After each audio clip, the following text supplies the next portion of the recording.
Hi, so good to see you. Where to begin, you know? I guess we're just gonna begin with this video. I'm gonna be doing a denim upcycle. This video is sponsored by Fashionary, by the way.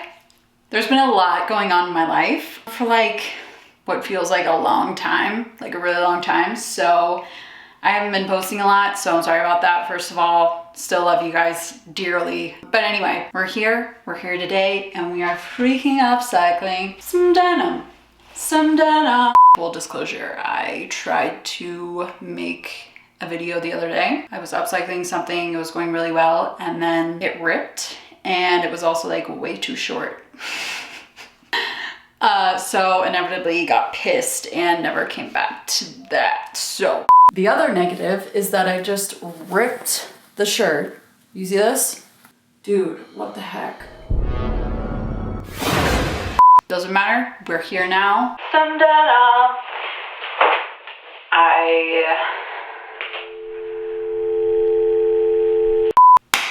Let's do it. I bet you are just so happy to see this chaotic face again. But like I was saying, this video is sponsored by Fashionary because of their new release of their denim manual. This thing is beautiful and it has so many awesome resources in this book, so let's talk about it. If you love denim like I do, you are gonna love this book. It is literally everything denim. First of all, so beautiful. I love all of Fashionary's manuals and books that they have to offer. One, because they're amazing resources, but number two, because they're just beautiful books to like have in your studio. Also make amazing gifts. If you know a sewist who's just like so serious about their craft and like maybe that's denim, this would just be like the perfect gift for them. There's tons of history in it, from the history of fashion with denim and jeans and how it was used in years past. There's history on all of the biggest denim brands in here, like Levi's, Lee, Carhartt, Wrangler, and how they've kind of shaped what denim is in America today. To the history of like dyeing processes. If you want to know about different styles of flies or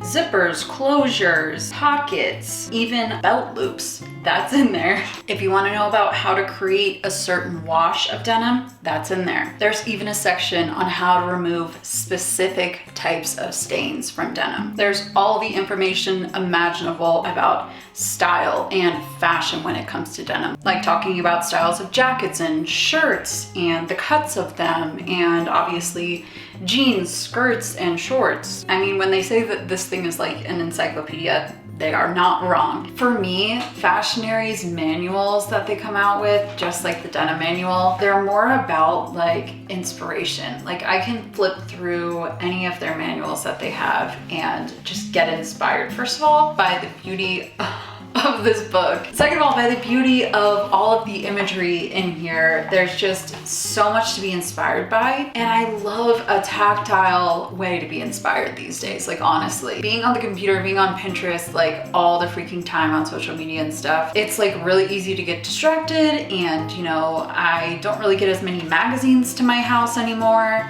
So like having something like this, I just really treasure it. So check out Fashionary's denim manual. It's such a cool resource to have in your studio, and they just recently launched it. So the first 1,000 people to purchase one will get a free denim tray. This thing is so cool. It has little snaps on it and it's made of really high quality denim. So a really cool gift that they're doing with the first 1,000 purchases. So go check it out. You can see the link in the description. You can always get 10% off with my code 𝒻𝒾𝓃 on fashionary.org. So yeah, thanks for listening, and let's do a denim upcycle of our own. Okay, so here's what I've been thinking. So I have all of these pant legs that I've cut off from jeans that I've thrifted. They've been too short, so I cut them into shorts. Here's what I want to make. This. I saw this on Pinterest and I was like, this looks pretty simple, and also I love a good denim top in the summer. Yeah. Okay, I'm like thinking that it's gonna be super simple, but who freaking knows? I don't know. Okay, hold on. I think I'm gonna go with this blue wash. I'm also choosing this because the material is kind of worn in and it's like really flexible and thin, so it'll be easier to work with. Okay. The biggest like potential issue is, am I even gonna have enough fabric to make this top? We're gonna find out. I think that it'll be like just enough. My first step, I'm gonna figure out how to configure the front panel, and then we'll go from there.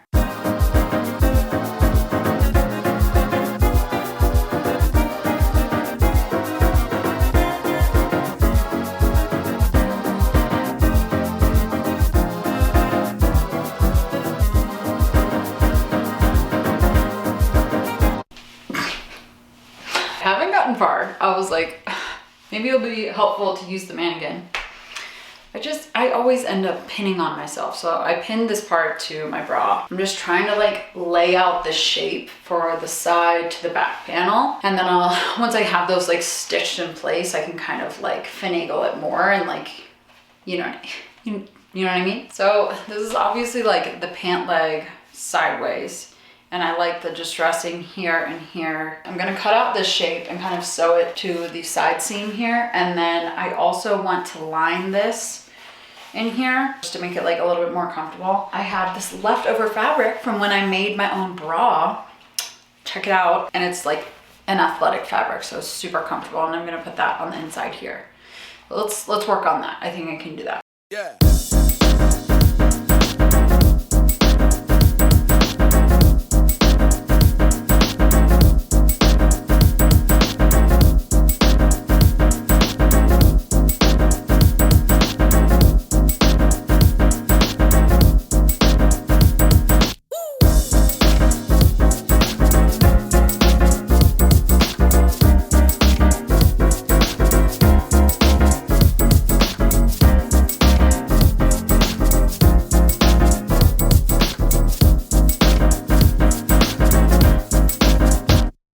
Yeah.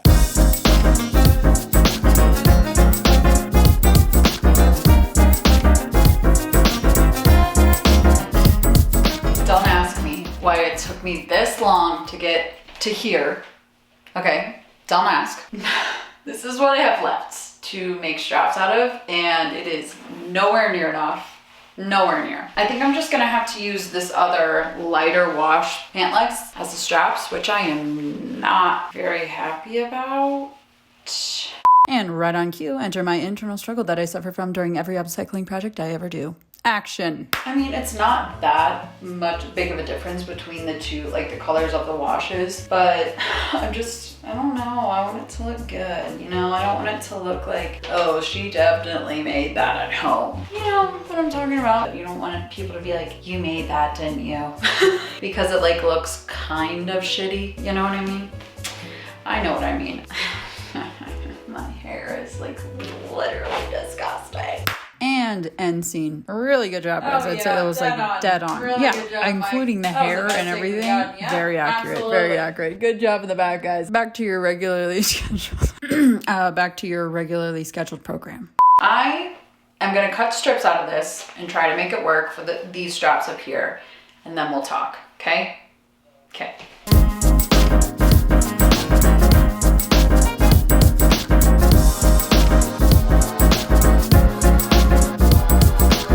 Or do I just modify the design a little bit and don't do the crisscross back? Because this strap would fit actually like really perfectly. And then I probably have enough of the strips to connect to each other to make the bottom tie.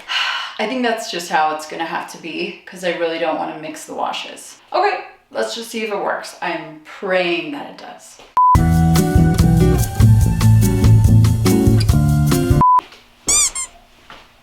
I have just made myself aware of why these straps were crisscrossed in the back because you're seeing it. So I'm gonna have to make like either a second like bow tie back here. We're gonna have to figure it out, but that's okay. I think that it's gonna work out. I kind of want to do like make holes that I can lace a really long piece through so I can do a bit of a crisscross action back here. We're gonna test it out. We'll see what happens.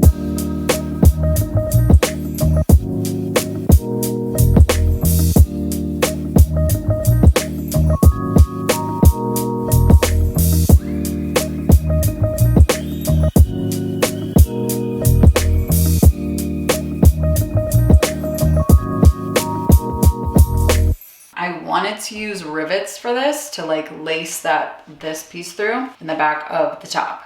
But my rivets that I have are not big enough for the lace to fit through. So I'm gonna make a couple buttonholes, and I hate doing buttonholes.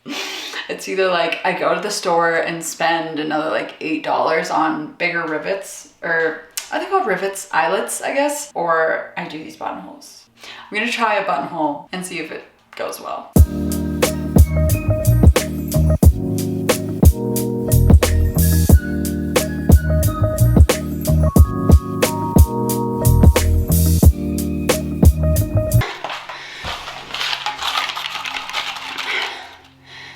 She rode her bike to the store. That is so loud. Wow, really happy I did that. The eyelets definitely make this top. I'm so excited to show you, but before I show you, I am going to put it through the washer and dryer so that it will like fray a little bit more and look like a little bit better. And then I'm also going to cut little slits in the lining so that if I want to add padding, I can do that. So after it's dry, I will show you how it looks.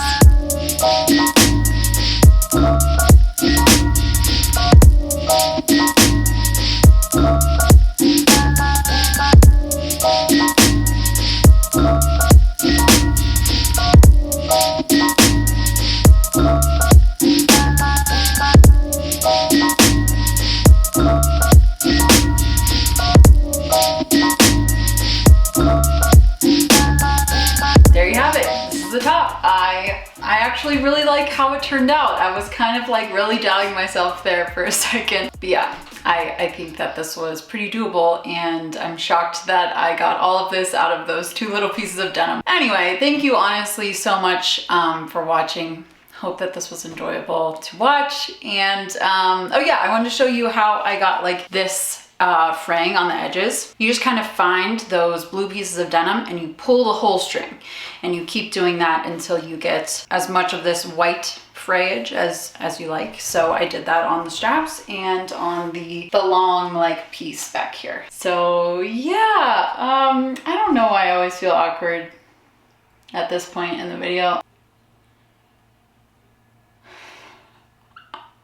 Okay, this skirt is thrifted, by the way. Really thank you for your support, and I really hope that I will see you guys again soon.